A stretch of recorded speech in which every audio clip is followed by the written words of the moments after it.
What is good, Ninja? OJ over here from PlayerEssence, and welcome to my village of Nintendo Switch and gaming news. Today we have some awesome information for you like always. Let's go ahead and get right into it. So the Seiken Densetsu collection on the Nintendo Switch has a short video with some new features. The game is getting geared up to launch in Japan, I think next week or so, and in this clip we see some new features for Seiken Densetsu collection on the Nintendo Switch, exclusive for the time being. It's releasing on June 1st in Japan. So yes, definitely next week. And the modes that you're going to see, or that you are seeing, are the quick save mode, music mode, and screen change mode in Seiken Densetsu collection, or the Secret of Mana collection as it's known in the West, or Secret of Mana. And I'm really looking forward to this game getting localized. I still have hope that Square Enix is going to assess the situation, see the launch sales, and put this game out on the Nintendo Switch in the West, because I think it's too good of a collection to pass up. So hopefully they get that out there. But what do you guys think about the Seiken Densetsu collection on the Nintendo Switch? If you guys do want this game on there, M2 has said many times that they'd be willing to try to port it over or get something in the works. Just make sure you let them know. So go on Twitter, tweet them, tweet at me, to tweet at Square Enix. Let them know that you want Seiken Densetsu collection in the West so we can make it happen. Alright, and moving on to the next article here. Suda51 on why he chose Nintendo Switch for Travis Touchdown's revival, general excitement for the Switch, and more. So here is a portion of Source Gaming's interview with Suda51, and Source Gaming asks, "You recently announced No More Heroes 3 for the Nintendo Switch. Were there a particular feature on the Switch that inspired you to return to the series?" Suda51 responded with, "The Nintendo Switch has a lot of cool features. It really reminded me of when I first heard of the Wii and decided to bring No More Heroes out for that system. That's why I decided to go with the Nintendo Switch for No More Heroes 3.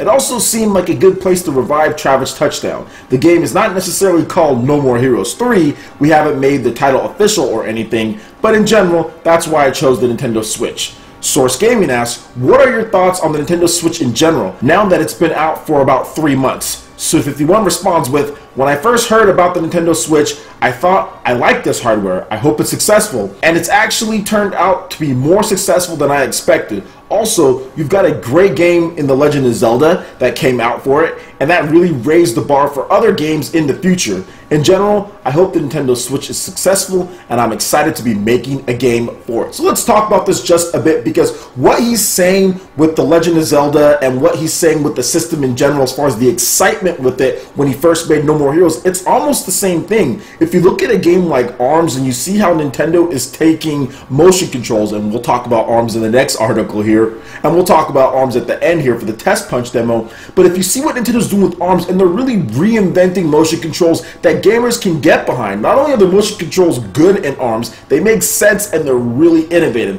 I don't think there's another motion control game ever like this. Like seriously, you can take PlayStation VR, you can take what the Wii did, you can take everything. I think this might be the best motion control game ever made, and I'm serious. When it comes to controls, when it comes to fun factor, when it comes to everything encompassing as far as a motion control game, this might be the best one ever in ARMS. You know, there's a lot of people that are playing it, a lot of the people have got the review copies, and some good stuff is being said, so I'm really looking forward to ARMS, but I'm also looking forward to seeing what they do with this, because Suda51, he knows how to use the tech. He used the Wii Remote tech to the best it could be used for how basic and bad it originally was, and with this, he has far better motion control tech to work with. We could be freaking dual wielding saber katanas with Travis Touchdown next year on the Nintendo Switch, so I'm excited to see what he has to offer in addition to this game, because they did say that this game is going to have like another indie character in the game outside of Travis Touchdown, so I wonder what type of collaboration this is going to be. So it's going to be interesting to see the final results of this new game, and if it's even a No More Heroes game, or more so a Travis Touchdown game, or a game with Travis Touchdown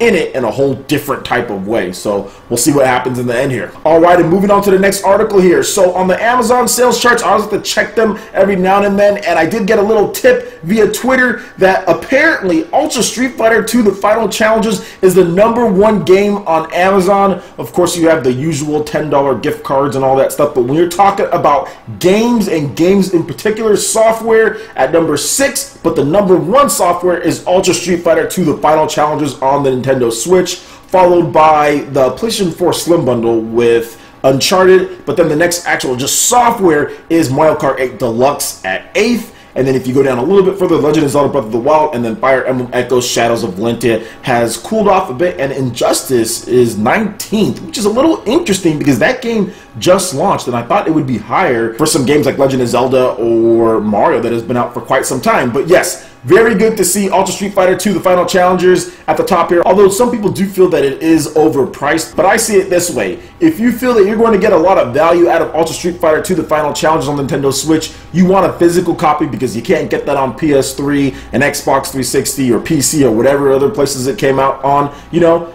then get it. That's the thing. If you're going to play online, if you're going to be really into that, then I would say it's completely worth the money. Now, if you're not going to do that, and if you're just looking to just play casually, then maybe this is not the best one for you. Maybe you can pick it up on the PS3 or on the Xbox 360 or something like that. But if you're a collector, and seriously, if you would have thought that someday you'd be able to buy a brand new copy of Street Fighter 2 with balance tweaks on a cartridge, not on a disc, not downloading, but on a cartridge, that's something in itself. I want it just for the collector's value. I want a cartridge in 2017 of Street Fighter 2. That's amazing. You guys saw my other ones. I already have Street Fighter 2 on the Super Nintendo. I have Super Street Fighter 2 on the Super Nintendo, and I even have the Championship Edition on the Sega Genesis too, you know, and I love the cartridge, and it's just iconic. So that's the reason why I'm buying it. Let me know what you guys think about this news here. Ultra Street Fighter 2 #1 in terms of software sold on launch day on Amazon, the sales charts. So pretty good for a game that people thought nobody was really going to buy at all. All right, and lastly, I want to talk about the ARMS Global Testpunch demo that is going down today at 5 p.m. Pacific time. That is 8 p.m.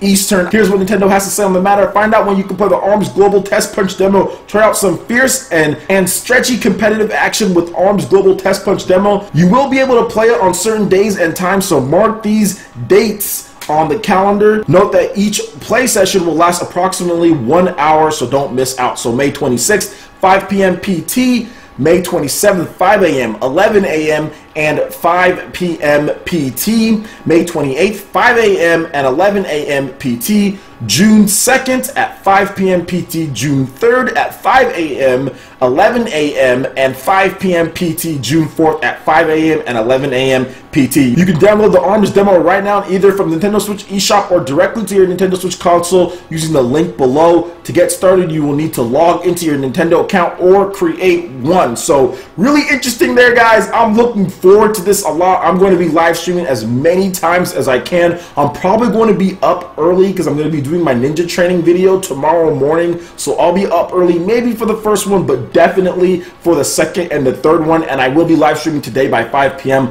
I'll probably have my daughter in here to make it more exciting and funny because I know she's going to get a kick out of these characters. She's already in love with Ribbon Girl as far as who she wants to use as a character. So I'm going to be looking forward to playing this game. I think it's going to be a ton of fun. A lot of people have some review copies already, so I'm getting some information about the game, like I said, that it's really good. So I'm looking forward just to everything about it. It's such a cool and innovative, unique IP. You can use standard controls and motion controls, so I'll make sure to test out both of those for you guys. And yeah, I'm looking forward to bopping some dudes on ARMS Global Testpunch demo. I need to read up on the controls and all that. I haven't done enough of that, so I'm definitely going to go download that demo. I have not done so at this point. I tried and then I stopped for some reason. But yeah, I'm going to download it, and we're definitely going to do some live streaming in a couple hours here. Look forward to that right here on the PlayerEssence channel. Alright guys, that wraps it up for this video here. Go ahead and check out the description below. There you'll have links over to our social media, Facebook, Twitter. Go ahead and give us a like and a follow on all that, as it really helps us spread our content across the internet and of course on YouTube. Also, make sure you check out our Patreon page, which there is a link in the description below. We'll be giving away a Legend of Zelda Breath of the Wild Guardian amiibo when you pledge any tier. We have prize $10 eShop tournaments for Mario Kart 8 Deluxe, in addition to Smash Brothers and more. Got Discord voice chat for our live stream, so a lot of cool perks and rewards, pledging even the lowest tier at $1. So support PE Live and PE Arena on Patreon. Alright Ninja, that wraps it up for this video here. Go ahead and hit that like button if you did like it. Lets me know you guys want more content like this going forward in the future, and subscribe to PlayerEssence for the latest news, reviews, discussions, and more. Thank you so much for watching. I will catch you Ninja for the next video. Peace.